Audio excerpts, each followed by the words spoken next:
Hello, Hello. how are we? Listen, thanks for tuning in. This is Woodstock on the couch. Oh my Yes, it God. is for with Mr. With Don Woodstock, and yours truly, Kathy Kathy Harris. Harris. Okay, my dear wife.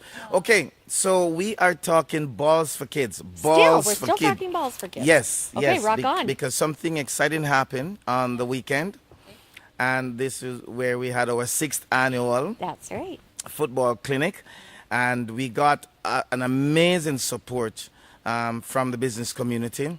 We had Get Assist. Yes. Get Assist committed, the new social network. Yeah. They have committed for all, as long as we run the camp, Get Assist will provide us with $250 worth of scholarship for the education fund. Oh, yay, yay, Way yay! to go, Every year. guys. Way to go. That's awesome. Right on. So every We're still child, looking for more sponsorship, though. We need to that would send be these nice kids, to get more. everybody to college, everybody to Yeah, university. yeah, right on, right on. But also, we had someone came out today to the camp on Saturday. We did. We had a couple of really cool people. Cool, cool people. And we have our former chief of police, Devon Clunis. He did. Wow. Wow. Wow. That was awesome. It That was was. awesome. So you'll hear and so this is what Devon Clunis had to say about the camp and about the idea of, instead of us having crime capital or God forbid Serpent capital, why not have sports capital? Yes, exactly. And Devon Clunis, so you'll hear now what Devon Clunis has to say. Ladies and gentlemen, I give you the former chief of police, Mr. Devon Clunis. For me, and I think you know this, I believe the future is in our young people, but our young people need to know that there's people in the community who cares for them. Yes. People are going to instill really meaningful, lifelong values. And for me, that's what you're doing with a camp like this. And so that's why I like to come out and support and applaud people who are doing good things to build that strong fabric of community in our city. Awesome. I am running for mayor, and you have said it publicly, not endorsing any one particular candidate, which is okay, which is great actually, because then you get to look individually at their concept. So how you feel about, because as a policy in my book, I feel that the city needs to be spending more money on our greatest resource, which is our children, really, rather than spending it on and establishing a larger police presence. How you feel about that, being the ex-chief? Well, you know what? I appreciate the fact that you understand what my stance on, and I Yes. think you appreciate and we share that same perspective that it's not about any one individual. Yes. It is about us as a community. Yes. But a policy of investing in our young people is one that I believe every single elected official should endorse and adopt. And so, yes, if you were the mayor, I'd appreciate you doing that. If somebody else is the mayor, I truly would appreciate them doing that. And so, what I'm trying to do is just draw the entire community together around sound public policy that will take our city to the place that I know it can be, to actually be the example in the entire country and all of North America of how we do community well by taking care of our young people first and foremost. So then, can I ask you then to use your voice, use your experience, and use your goodwill with the city to make sure that if I am one of those not elected, if Bowman is, or if Jenny Matulek is, or because my position is clear, but theirs are not. Theirs are not in terms of getting this done. So, and to tell all of the other candidates, the Doug Wilsons, to tell all of them to say, guys, listen, we need to do this as a city. Can I, because I'm going to send something out to them and ask them to adopt this. Whether or not they listen to that is, I don't know. Because I believe everyone should sign on to certain decorum or certain creed or certain policies in order to be eligible to run for the city. But that again is another story. So may I ask you then to help me get the word out to the general media, CGOB and others, that this is something that we need to do. Could I ask you to do that for us? Well, Don, you have my firm commitment to that end because, as I said, anything that supports our community as a whole, it's not about an individual, but it's about community, I will do. And this policy that you have set forth, I think, is a very strong and solid foundation for our city to move forward on. Yes. And if we do that now, as I said, I think we will be that example of how we do community and city well. Well, so we don't have to be crime capital, but sports capital. Absolutely. Focus on our people, our young people in particular. I think that will attract people. It'll attract investment. We will become the city that we all desire. Set the vision and we will be able to achieve it. Thank you. And there you have it. Right on. Okay. Okay. All right. That was intense. Love that. Love that. I love the fact that he supported the concept. Love the fact that the former chief of police is coming out and saying this is a proactive approach and we need to be doing this more people. And this is the out of the box thinking that I and others have been asking for the city. And as a candidate and in this mayoral race, I'm hopeful that the people will see that there's only one guy who has done some things about the things that we're talking about so far. Actions speak louder than words, and prevention is better than cure. You have a plan. Yes, you gotta have a plan. Yeah. So next we'll hear from a young lady who has tremendously worked her way up from being on the streets, literally. And I tell you, not because you're down and out, it means the world stops spinning. So we have Carrera Lamoureux, and you'll hear from her. So ladies and gentlemen, I'm gonna let Carrera tells you her story. Everyone, it is so exciting for me to be here. Whenever I have the opportunity to connect with younger athletes, it just makes my day. I live here. I live in this community and have now for most of my life, but I didn't move here by choice. It was circumstances that actually enabled me to move here, and I've stayed. And so when I think about my story and I think about my journey, I would say that it's one characterized by redemption, but maybe not in the way that you think. See, when I was 14, my family lost everything. We lost our house, we lost any sort of money that we had, and my family was separated for a time. So we were homeless, we didn't have anywhere to be. We owned a vehicle, and that's kind of how we lived for a little while. It was just my small family and our dogs, because they had to stay with us. And in the coming months, we had a very distant acquaintance that offered us a single office-sized room in their home.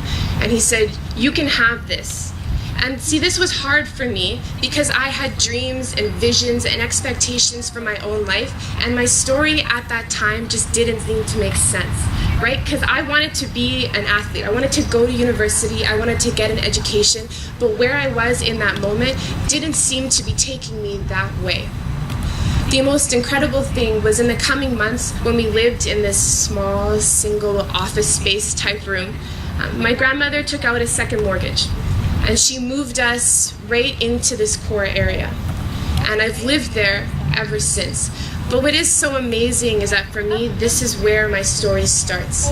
I've had the honor and the privilege of playing university basketball. I played out in Ontario, and I just recently finished. I graduated with my honors in history, and now I'm doing my master's.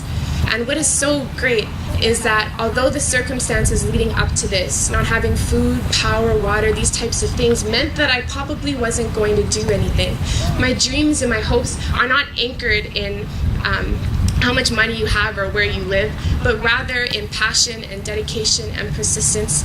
So for all of you today that are gonna play football, you're gonna learn new skills, or maybe even gonna meet some new friends, I encourage you to dream a little bit and be intentional in that. You have coaches, leaders, role models, all of which are here to help you be better. So don't be scared of being better, but understand that as you pursue these dreams, as you do the things that you love, you're not only helping yourself, but you're helping your community. And when you choose to be intentional, we can see the renewal and the vitalization of this place, right? And this is our home. So I just want to have you guys, hope you guys have a great day. I'm going to hang around. Maybe I'll learn to play football too. Thank you. Thank you. Yeah. Awesome, thank you. Yay. Carrera Lamoureux. Okay. And we have other guest speaker who's going to be joining us as well, and you'll hear from them. Now, it's more important that we take this message to the other level because, Ryan. Yes, he got his scholarship this year. Yes, Yeah. yes. 10 years old, you Yes. know. So it's very cool. Very cool. And you'll hear Ryan's letter. Okay? So we're going to ask Ryan right now to step in and tell us his why.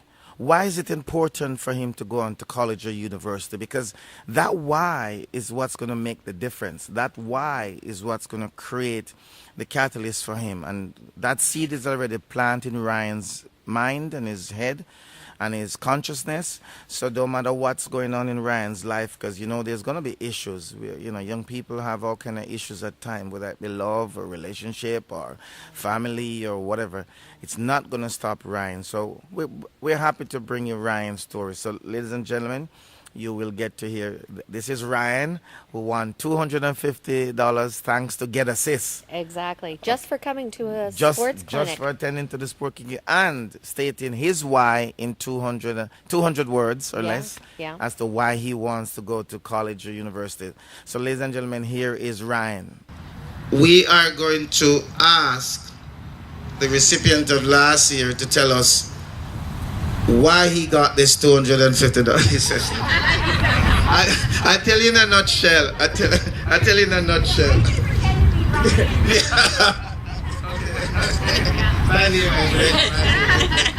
So we asked. Okay, so Ryan wrote this to us last year, and it goes like this.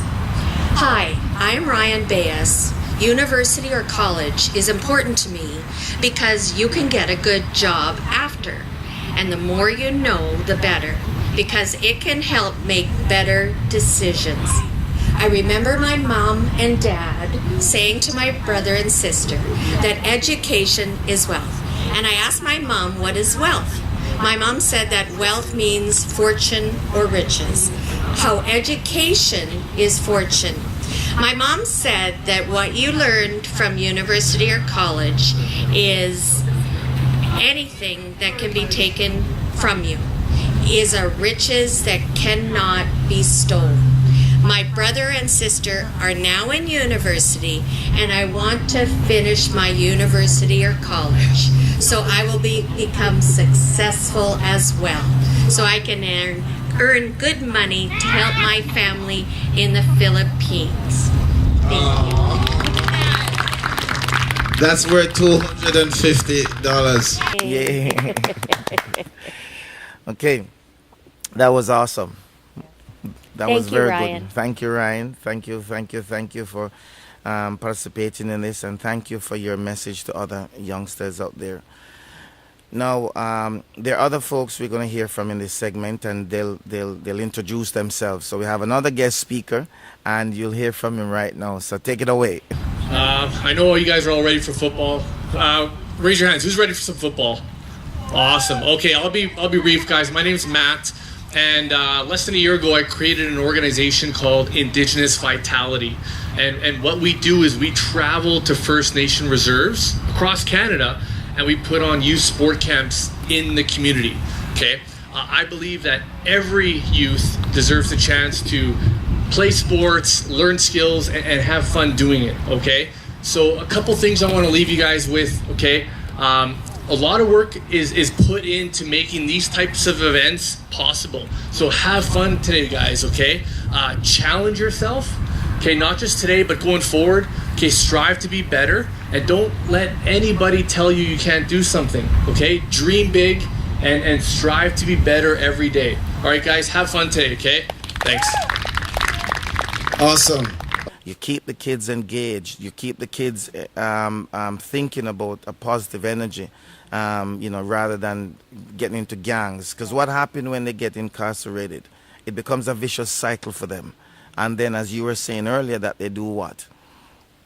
When they meet up with other folks. Oh, yes, exactly. Yeah. So if it's just petty things that, that's some kind of nonsense thing, and then all of a sudden they're introduced to people who have done more than just petty things. Now they're like, oh, what have you done? And we could use you, and when we get out of here, let's do this. No. Let's not introduce them. Let's not even go there. Yeah. So by keeping them engaged, we'll keep them out of some of these petty things. Exactly. Yes. We're happy that the Chief Devon Clunis, ex-chief of police, really say that a forward thinking is a proactive approach to the business of solving crime. Exactly. So, ladies and gentlemen, we couldn't be more happy, and we'll do the camp again next year. It's a free camp. Yeah. West End Football Futures Clinic. Yeah.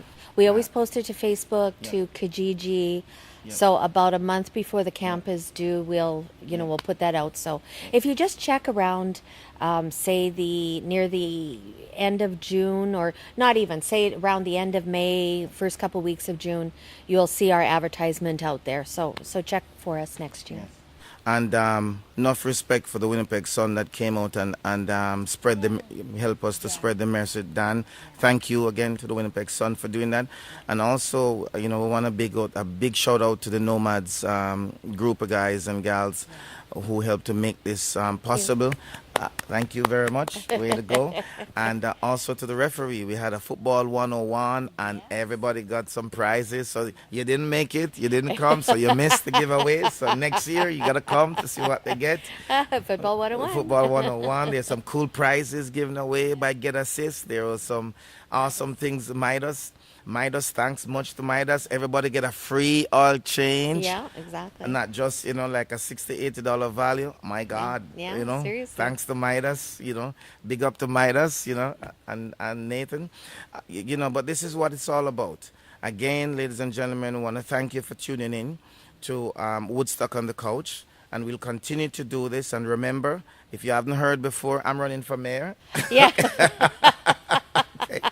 I heard last week. You heard last week. Okay. Well, I'm telling you again this week. Okay. Woodstock for mayor. Yeah. And we have an office now open, 867 Portage Avenue. Right, exactly. 867 Portage Avenue. That's where our campaign office is going to be.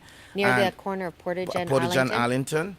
And so we are going to take this thing by storm. So you'll hear more about us. We'll continue to push the envelope. And it's all about action. Ask each candidate, what have you done? And if they haven't done anything, ladies and gentlemen, don't even listen to them. Because anything they're going to tell you is hot air. Empty promises. Okay? It's true. Actions speak louder than words. So join us again next week. Same time, same place. Woodstock on the Couch. Right on. Thank Peace. you. Peace. Right Bye. on. Right on. Okay, next up we have former Chief of Police, Devon Clunis. Hello and good morning to all of you. And Ryan, that was really nice to hear your story. I'm really happy to be back here today, and I want to thank Dawn and Kathy for inviting me, and thank Dawn for doing this really important thing for the community. I grew up right here in this community. I used to live at 1089 Selkirk Avenue. I live where many of you are living right now. And I have just 4 things I want to share with you this morning. First, I'm glad that you're here because to me it says that you guys believe in yourselves. And it's really important for you to believe in yourself in what you can achieve, what you can become. And Ryan just talked about some of that. When I first arrived in Canada in 1975, there were some people who didn't really believe in me. They thought that little boy isn't very smart. But something in my head said, no, I can do this. I can do well in school. School initially was hard, but I decided I can do well. So I really focused myself. But the second thing I want to tell you, which is really important, is that it's important to look at other people who believe in you. Look at all the adults around here. They're here because they believe in every single one of you. And in my school at the time was a teacher who really believed in me. She told me also, Devon, you can do this. So I believe, she believed, but she said, you have to come to school an hour early every day and I will help you. Now I bet some of you guys would get up and go to school early because you got up early this morning to come here, didn't you? Yes. So believe in yourself. Believe in the people who believe in you. And the third thing is this, be willing to work hard. I got up and I worked hard at school. You guys are here. You're going to work hard today. And if you go back to my junior high school, Isaac Newton Junior High, which is not very far from here, you will see a very long time ago, 1979, graduating top student, the little boy. After 9 years of you believing in yourself, your teacher believing in you, you work hard, you can be anything you want. And the final thing I want to tell you is this. You see all the adults here who are spending time being here with you, who believe in you? Remember to be grateful. Remember to say thank you. In 2012, when I was in the competition to become the chief of police, which people never thought would ever happen, I went back and I found my grade 6 teacher, and I said, thank you that I can even apply for that position, because if not for what you did all those years ago, I wouldn't be where I am today. And she said to me, she said, I am praying that you become the next chief of police. And it happened. So, believe in yourself, know that other people believe in you, work hard, and remember always to be grateful. Be grateful for all these people who are dedicating time to you. And you're going to go on and do really great things. So thank you for inviting me. Thank you, thank you, thank you. Ladies and gentlemen, I hand you over back now to Trevor. Trevor said you don't need the microphone. Okay, so you're going to listen to Trevor, and he's all yours for the day. Have fun, guys.